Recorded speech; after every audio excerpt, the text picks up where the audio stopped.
Hi, I'm Zibby Owens, the creator and host of the award-winning podcast that you're listening to right now. Thank you so much, called Moms Don't Have Time to Read Books. It is a daily podcast, 365 days a year, and each day we talk to an author about all of the things related to their career, their book, their life, and more in 30 minutes or less, because who has time? I am now an author myself, although I wasn't when I started this podcast, and you can get my new memoir, Bookends, a memoir of love, loss, and literature, wherever books are sold starting July 1st. And my children's book, Princess Charming. You can learn more about me at zibbyowens.com, but really you're here to learn more about the authors, and that is what we're going to do. Also, be sure to check out all the other podcasts in the Zcast Podcast Network. You can learn more at zcastnetwork.com and definitely check out those shows as well. Also, just a quick note that submissions for the Zibby Awards are open and will close on September 15th. Go to zibbyowens.com and you will find the Zibby Awards open submissions where we celebrate all the under-celebrated parts of a book, like the best spine, the best author's note, the best table of contents. And authors can nominate their own best publicists, best editors, and so on. There will be an in-person award ceremony in October in New York. You will not want to miss it. Go to zibbyowens.com. Jillian Medoff is the author of When We Were Bright and Beautiful, a novel. She's the author of 4 acclaimed novels, This Could Hurt, I Couldn't Love You More, Good Girls Gone Bad, and Hunger Point. Hunger Point was made into an original cable movie starring Christina Hendricks and Barbara Hershey, directed by Joan Micklin Silver. That was on Lifetime TV in 2003. A former fellow at MacDowell, Blue Mountain Center, VCCA, and Fundación Valparaiso in Spain, Jillian has an MFA from NYU. She studied with Mona Simpson, her thesis advisor, and Jonathan Dee, and took master classes with Toni Morrison, Grace Paley, and Joyce Carol Oates. I just had Joyce Carol Oates on this podcast. You can go listen to that too. Jillian's MFA experience was life-changing. She sold her graduate thesis, originally titled The Hunters, to HarperCollins, where it was retitled Hunger Point and published as her debut novel in 1997. Back then, readers loved the deeply depressed Franny. Now they hate her and her whole stupid, self-absorbed family. Times change, culture evolves, and still trauma endures. In addition to writing novels, Jillian has a long career in corporate consulting. Since her early days at Max Factor and American Home Goods in Trump Tower, she's worked for a wide range of employers, including Deloitte and Aon. Now with Sequel-Benz, she advises clients on communication strategies for all aspects of the employee experience. She lives with her husband, Keith Dawson, and 3 adult daughters who come and go. Welcome, Jillian. Thank you so much for coming on Moms Don't Have Time to Read Books to discuss When We Were Bright and Beautiful, a novel. Thank you for having me. I'm thrilled to be here. My pleasure. Your book is really good. I was drawn in right away. I feel like your depiction of the brother-sister relationship, even though they're not blood relatives, is so on point, and how, just how close we all are to having sort of our rights just taken away, like Billy gets thrown in jail, and how from one minute to the next, you don't know what's coming. And I don't know, I've been like talking to my family about this book, like, and this is the book I'm reading, and this is what's happening, and da-da-da. So anyway. Oh, well, thank you very much. But maybe you should do a better job than I just did. Why don't you explain what the book is about, and also what inspired you to write it, why you wrote it, all that good stuff. Okay. Well, I am a career novelist, and this was my 5th book. And originally, I was writing a novel about, like, it was a updated Bonfire of the Vanities. It was set in a luxury building like the Dakota. Yeah. And I thought, oh, you know what would be so great? To do an upstairs, downstairs, like Downton Abbey, but in a luxury building in the 21st century. And I thought, okay, well, there should also be a crime. It would be looking at class, but I thought that I would do it under the guise of parenting. Mm-hmm. So in the original incarnation, a young girl is kidnapped, and then her mother, who is an heiress, is held on negligent charges. And I was like, okay, it didn't have enough to propel like a 350-page novel. I mean, the whole idea of parenting, it was when I guess you saw parents being punished for leaving their kids in the car, but it just wasn't as compelling an idea. So I said, okay, well, the central crime will be sexual assault. The young girl actually became the narrator, who's now 23. And the book opens where she finds out that her brother has been accused of assault by his former girlfriend. And she comes home, the whole family rallies together. And then as the book unfolds, you realize there's a whole other story going on. So I think when I approached the book, it was like, well, I really am delving deeply into this family, but I need to make the book interesting for me as a novelist, like something more interesting to write about, and also how to make it compelling for me to keep interested. Because I could have written a straightforward narrative, but I wanted to do something a little different. And so by the time I was 2 or 3 years into it, the Me Too movement exploded. And I was like, the market's going to get flooded with novels about sexual assault. And I felt like, how do I bring something new to the conversation? Like, how do you write about sexual assault? I'm a white woman writing about a white family. How do I do something different? And I said, okay, well, what I'm going to do is like a dual narrative where you read the first 100 pages, there's a twist, and you realize, oh, wait, something else is going on. And then you read the next 100 pages and it shifts again. And so by the end, you're kind of like, oh, that's a completely different book than what I thought it would be. And I was really influenced a lot by books like Trust Exercise, which was Susan Choi's book. I don't know if you read it. It's really great. My podcast. And yes, because I love the idea of taking a story and then completely subverting a reader's expectations. I think the challenge with this book is that people will look at it and say, oh, I know that story. And it's like, well, you think you do, but it's actually a different story than you think you're getting into. And then by the end of the book, you realize, oh my gosh, this book can be read two ways. You know what I mean? So I really was unsure if I could pull it off. And then with Me Too, I thought, oh, do I go back to the kidnapping? Do I make it? But then I thought, this is a really pivotal moment in American history, and I think, or cultural. And I just want to take advantage of it and also just write the most authentic book that I could write at this time in my career. Awesome. So.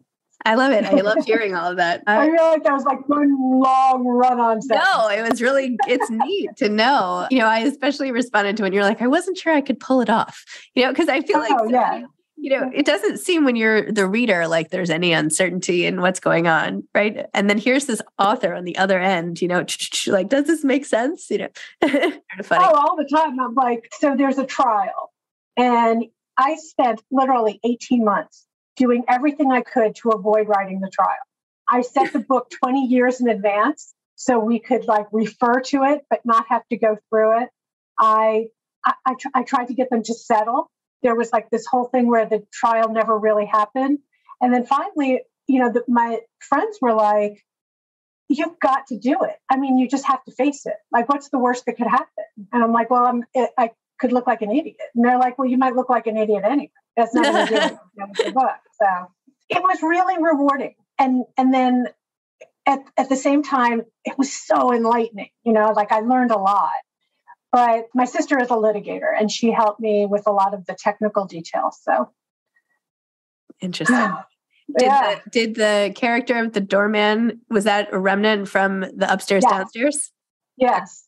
In fact, the opening scene in that book was where a little girl has her hand up, and the doorman thinks she's saying goodbye, but in fact, she's waving for help. Oh. And that was the image that started the whole thing. And so now we're talking about, it's being pitched to the movies, and we're talking about keeping that image in, because it is like this harrowing moment where, Cassie is sort of taken away from her, her whole sense of identity gets skewed in the course of the book. You learn that she's got a lot more going on underneath the surface than meets the eye. So. Well, and she's also an orphan, right? Which you learn as time goes on, and was taken in by the mentor of her dad, right? Her dad's mentor. Right, and yet feels like the allegiance of a blood sibling to her brothers and all that. And you have this very unsavory lawyer character. Tell me about developing him. Well, the funny thing about him is like he's one of my favorites, and the book is so closely Cassie's story. I mean, she starts out saying, well, if this were Billy's story, but in fact, you realize it's her story. Mm-hmm. And she's telling you everything you need to know in the very first 100 pages. And so you get the perspective of the lawyer only through her.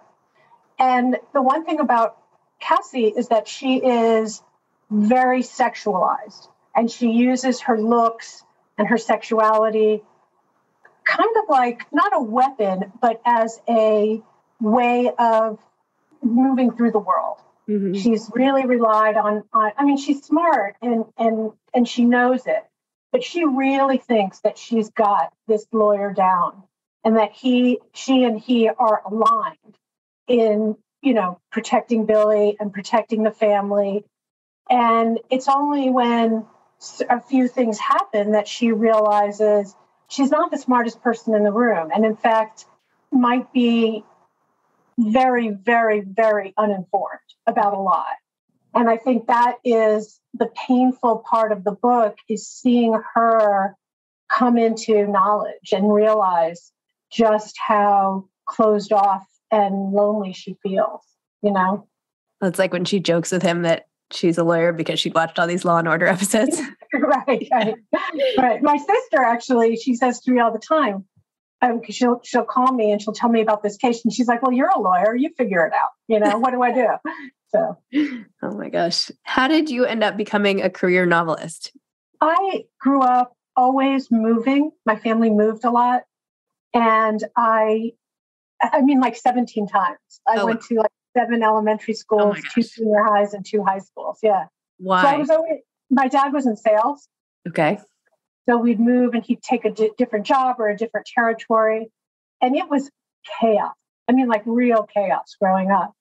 And writing became a refuge. But the idea of actually publishing a book, that was not in the stars. My goal in life really was just to be like a middle manager, because I also have like a corporate career. Uh-huh. And it wasn't that my parents didn't want me to have ambition. It's just, they didn't want me to be disappointed. And so the way that they dealt with that is don't want too much, right? Keep your expectations in line. This way you won't be disappointed.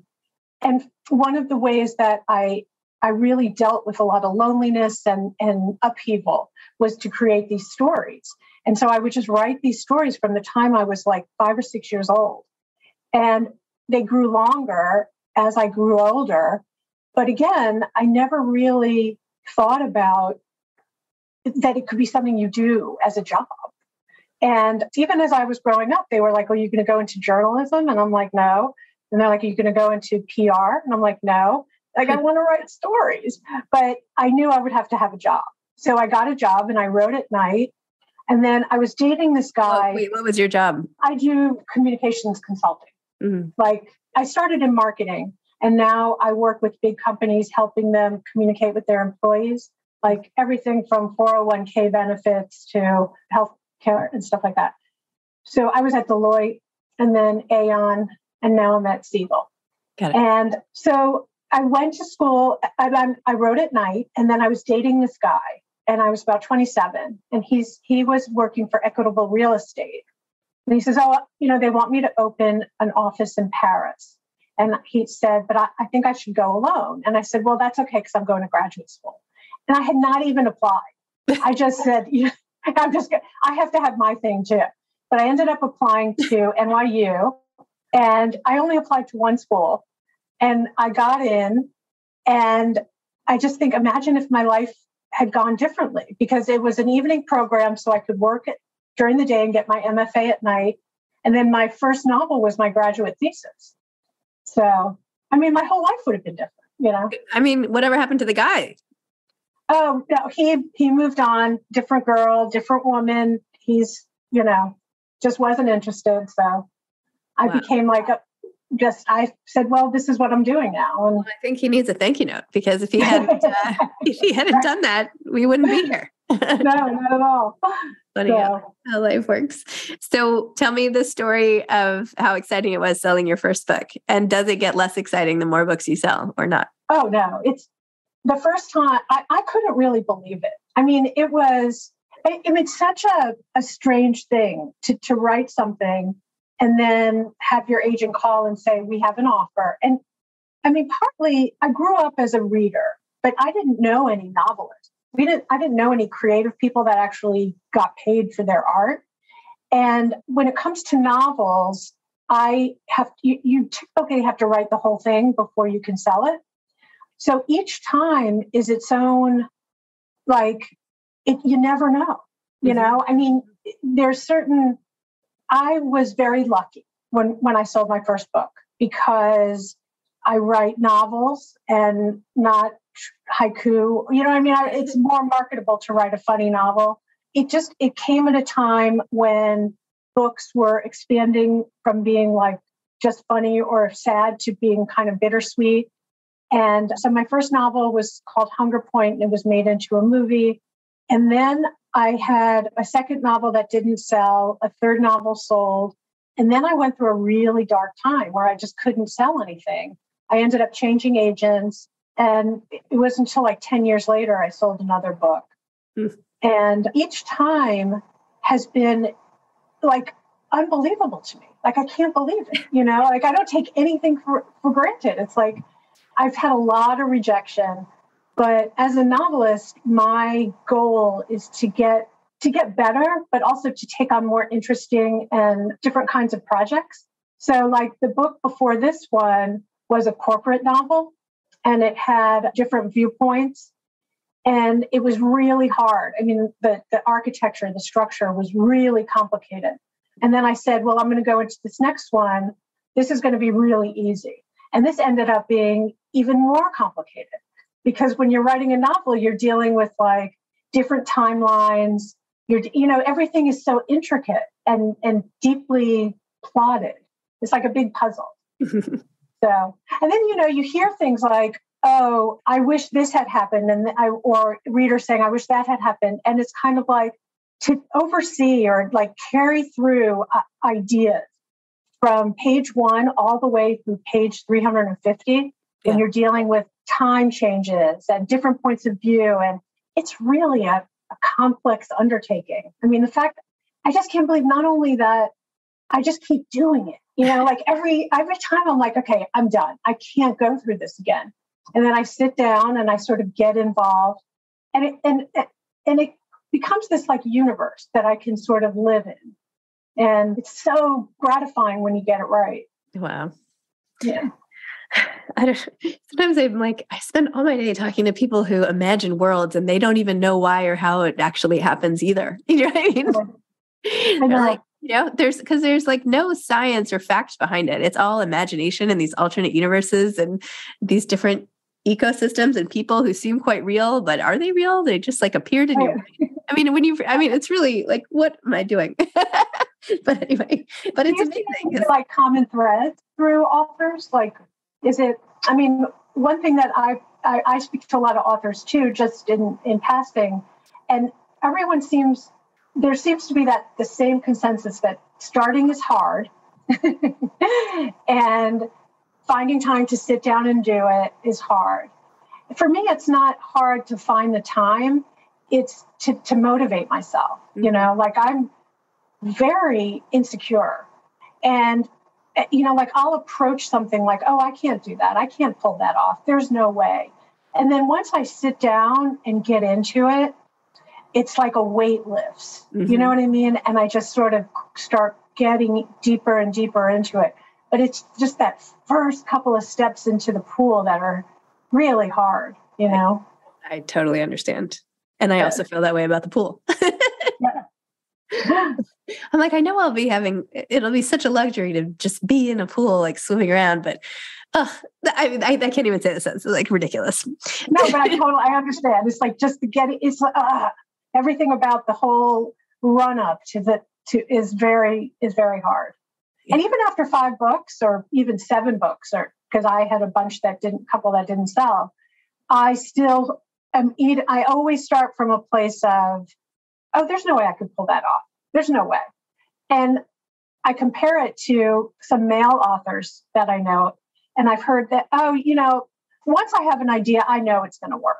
And I'm just like, I don't know anything, I don't know anything. I kind of write the way I read, which is that like it unfolds for me as I go. So, do you like to read books like yours or other types, or what do you read like everything? Everything. I read everything. Yes. Including bookends, which I found so poignant. And I mean, how did that feel? Oh, I know. I'm sorry. I have for people listening, I'm like in the midst of trying to do my own publicity for bookends while doing my podcast. So I've got my 2 signs sort of here behind me. Originally I was going to swap them out from like one interview to the next if I was being interviewed or doing the interview, but now they're just sort of double layered. Yeah, it's crazy. I mean, it's crazy. I don't know when this episode is airing, but as we're talking, it's right before the book is coming out. And yeah, I'm pretty terrified. I'm like holding my breath, but I had a month where it was a Amazon first read. So I got used to it. I got through all the roller coaster but I'm nervous. And I was signing books the other day at like my local bookstore out here. And I was just like, oh my gosh, like what if nobody buys them? What if they all sit in this big stack here for the rest of the summer? And every time I walk in, like none of them are sold. Like that'll be so sad. And I'll be so embarrassed with the bookseller, so I don't know. Well, first of all, you can always tell yourself that that's a whole new stack, that they've all sold out and they're just, I know, but I signed them, But you don't have to look. Okay. I think the book is going to be a huge smash. Oh, thank you. I predict that. Thank you. I mean, I think that it's exactly what people want right now. I really do. And I'm very hopeful for you. And I will be cheering out here. I think one of the things that I have found is when you meet people that understand what it means to be a writer and you might not even want to do it, but you feel compelled to do it. There's sort of like this mutual language, like you understand that it's just something that had to come out, Yeah, I know. So. I'm like, why do I care so much? But then every time I tried to be like, it's okay, I'm just going to put it aside, then it would come back, Yeah, yeah. But I would say, this is just for us. This is just for me. Nobody else has to see it. It's just for me. Just get it down, get it out, and move on. I had to do that actually when I talked to my editor and I had the book deal and everything, and I had to start writing like a whole new version that it would be this book. I remember this so well. I just sat down and I was like, I can't do this. Like, I just can't do this. Knowing that so I put in big letters in my Word doc, no one will read this but me. Yeah. and then I started. But Have you gotten to the end of when we were bright and beautiful? I have not. Okay. I'm not going to say anything. I know. When you were saying it really changes in the last third, I was like, oh, yeah? Okay. And when you're finished, go back to the first chapter and you'll realize it's a whole different book. You know what I mean? It's like one of these, oh, wow, so. Okay. All right. Okay. Coming back to it. Thank you. This has been so fun. Thank you for coming on. I think admitting that vulnerability is so inspiring because so many people share it and don't feel comfortable talking about it. So I appreciate you saying that. And just how great, here's to ex-boyfriends. Yes. Yeah. Wish you the best with bookends, and I can't wait to see you out there. Thank you. You too. It's such a pleasure. Thank you. You too. Bye-bye. Thanks for listening to this episode of Moms Don't Have Time to Read Books. Don't forget to follow me on Instagram at Zibby Owens and at Moms Don't Have Time to Read Books. Also sign up for my newsletter at zibbyowens.com and sign up for my virtual book club and meet lots of authors on Zoom every other week. Thanks so much to Steve and Ryan at Texture Sound for the sound editing. And thank you to Morning Moon Productions for providing this fantastic intro and outro music.